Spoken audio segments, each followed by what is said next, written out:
The elegantly simple lightsaber is often regarded as the most valuable object in the possession of a Jedi or Sith.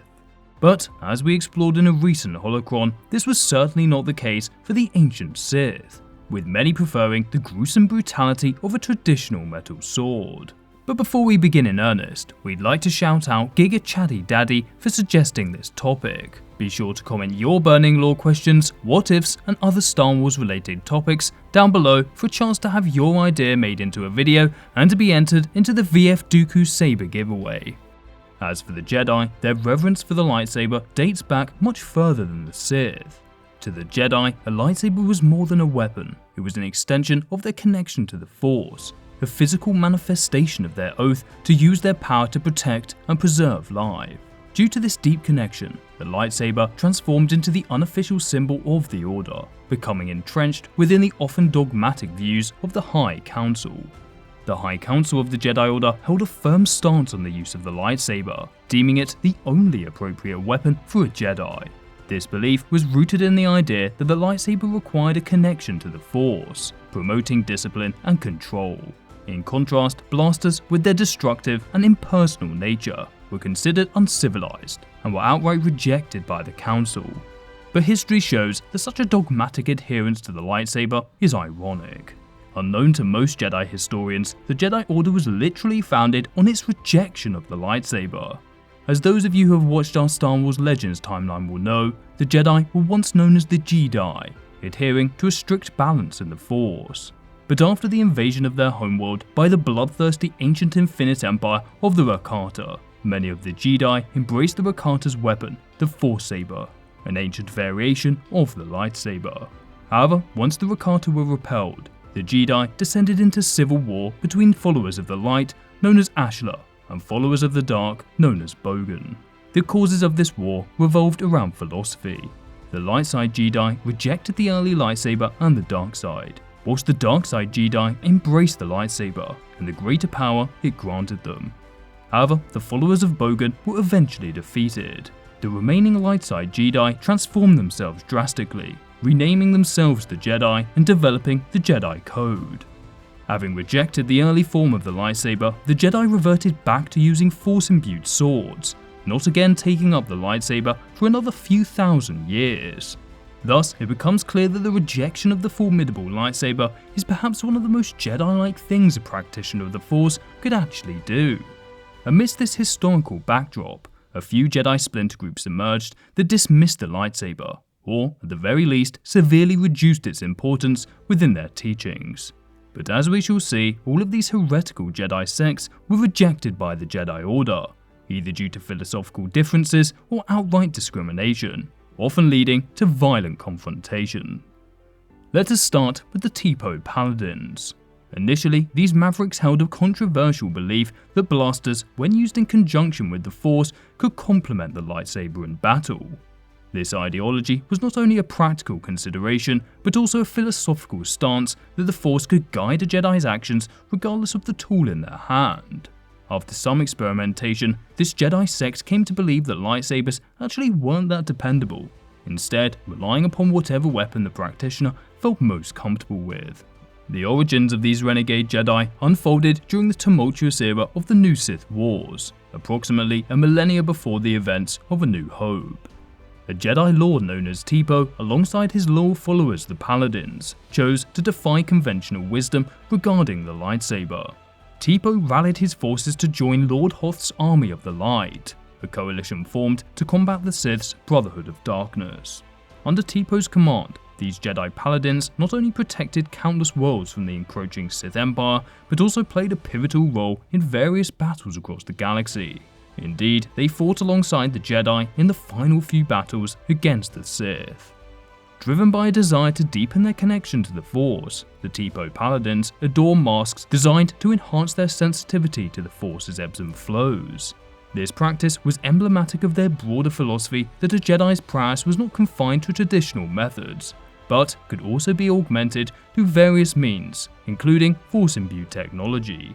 However, after the Sith was seemingly vanquished, TPO and his followers were thrown out of the Jedi Order and branded as heretics.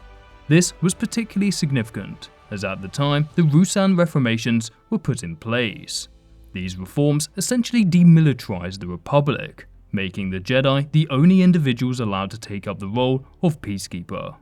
Only the Jedi were allowed to train others in the way of the Force, and this was only to be done upon Coruscant, under the watchful eye of the Senate.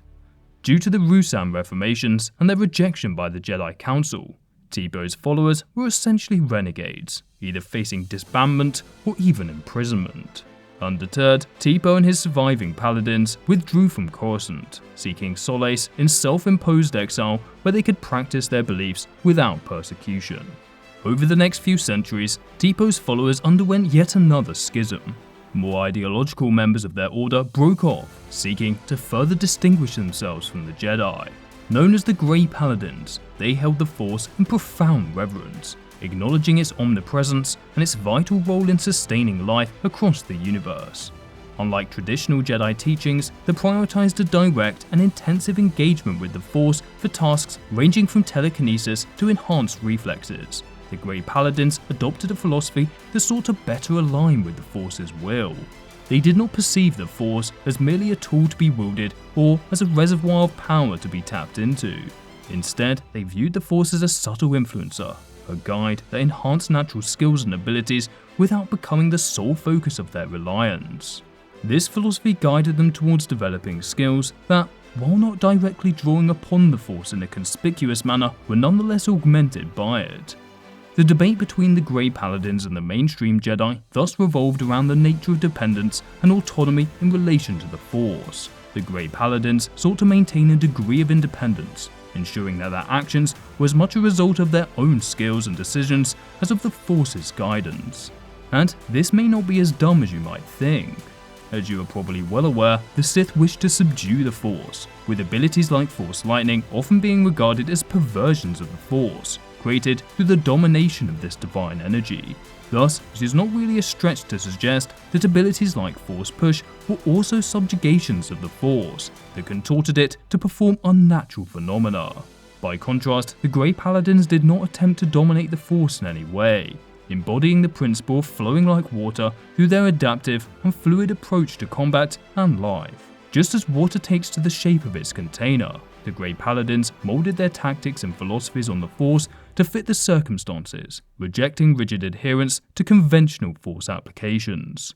This nuanced use of the Force afforded the Grey Paladins exceptional abilities in combat, particularly in terms of speed and accuracy. The Force acted not as a hammer, but as a scalpel, refining their movements and reactions to a degree that seemed almost superhuman to an outside observer. Larenth Tarek, a prominent member of the Grey Paladins, was a prime example of this philosophy in action. Her mastery over twin blasters was nothing short of legendary, showcasing an unparalleled level of precision and speed. Tarek could intercept and neutralize incoming threats such as blaster bolts, slugs, and even shrapnel from explosions with her own blaster fire. Her ability to send a bolt straight up an enemy's blaster barrel was a testament to her extraordinary skill, a feat that combined her marksmanship with a subtle yet powerful guidance from the Force. In unarmed combat, Tarek's strikes were imbued with a forcefulness and precision that went beyond mere physical training. The Force, acting in an auxiliary capacity, enhanced her physical attacks, lending them power and accuracy that far exceeded those of a typical combatant. However, this approach led the Grey Paladins down a path markedly more militaristic than their Jedi counterparts. Their arsenals were diverse, ranging from blasters to martial arts like Teras Kasai and Stava, and even extending to esoteric and unconventional weapons such as spin sticks and the Salician throwing wall. But despite their commanding philosophical justification and the effectiveness of their powers, to the mainstream Jedi, the philosophy of the Grey Paladins was not just unorthodox, but fundamentally misguided. The Jedi argued that since the Force was inherent to all life, attempting to minimize reliance on it was both futile and counterintuitive. They believed that embracing the Force fully was the path to achieving one's goals and fulfilling one's potential. But of course, just like the Sith, it is what anyone would argue whose reliance and domination of a divine energy granted them supernatural powers. Be sure to let me know your opinion of the Jedi vs Grey Paladin debate down below. The other heretical group we shall explore today are the Jarai, a group that was actively hunted down by the Jedi Order. Like the Grey Paladins, the Jarai integrated different Force techniques into their teachings. The most notable of these was ballistic kinesis. This force power diverged from more conventional telekinetic uses, such as manipulating objects with precision or levitating them, by focusing instead on turning ordinary, small objects into potential projectiles. The essence of this ability lies in its ability to imbue these objects with lethal velocity, transforming them into a barrage of high-speed projectiles. While the evasion or deflection of such a barrage is theoretically possible, the sheer speed and volume of these projectiles makes it a very daunting task. Aside from this very interesting force power, which will be explored in more depth in our upcoming series on every single force power, the Jarai had a very interesting philosophy that diverged from Jedi practices significantly. Also, like the Tipo Paladins and the Grey Paladins, the Jarai did not revere the lightsaber to the same extent as the Jedi, seeing it more as a tool than as a sacred object. Their use of the lightsaber was more of a hangover from their origins as Jedi, rather than because they actually revered it. Instead of the lightsaber, the Jarai held their battle armor in high esteem. This armor, inspired by ancient Sith battle gear, represents not just physical protection, but also a deeply spiritual and personal aspect of their identity as warriors and defenders. Constructed from a light, highly flexible frame, imbued with spun cortosis fibers, the Jarai armor offers formidable protection against lightsaber attacks. While the initial creation of this armor is generic, the subsequent customization is where the essence of the Jarai philosophy really shines. Each suit of armor is tailored to reflect an animal spirit that resonates with the wearer, often embodying creatures that balance non-aggressiveness with their capacity for formidable defense when provoked. This choice reflects a deep connection between the warrior and the natural world, emphasizing attributes like protection, stealth, or strength. Moreover, the personalization of the armor might include technological enhancements akin to the attributes of the chosen animal, such as binocular vision or retractable claws. This process is not merely mechanical, but is imbued with significant meaning, mirroring the ritualistic creation of a lightsaber in the Jedi tradition. For the Jarai, the creation of their armor is a rite of passage, marking the transition from apprentice to full knighthood within their community. As you can probably tell, this focus on animalistic armor is not very Jedi-like, representing an even greater divergence from the Jedi than the Grey Paladins. This was because they were a kind of grey Jedi Order, derived from the Jedi yet inspired by the ancient Sith, particularly through the insights of Larad Noon, a former Jedi who embraced the dark side following a possession ritual by Exar Kun. Noon's philosophical contemplations on integrating one's shadow self, recognizing and harnessing the darker aspects of oneself for personal betterment, became a cornerstone of the Jarai creed. This approach starkly contrasts with the Jedi's tendency to suppress such darker aspects, a practice that history has shown can lead to catastrophic fallout, as exemplified by the tragic downfall of Anakin Skywalker. In many ways, the Jarai's synthesis of Jedi and Sith teachings crafted a unique and balanced philosophical framework. They inherited the Jedi's honor, discipline, and commitment to peace and justice, alongside a tempered understanding of aggression from the Sith. This aggression, however, was meant to be carefully controlled, avoiding the descent into the malevolence of the dark side. This balance allowed most Jarai to remain aligned with the light side of the Force, albeit through a prism that acknowledged and incorporated the complexity of the dark side rather than denying it outright.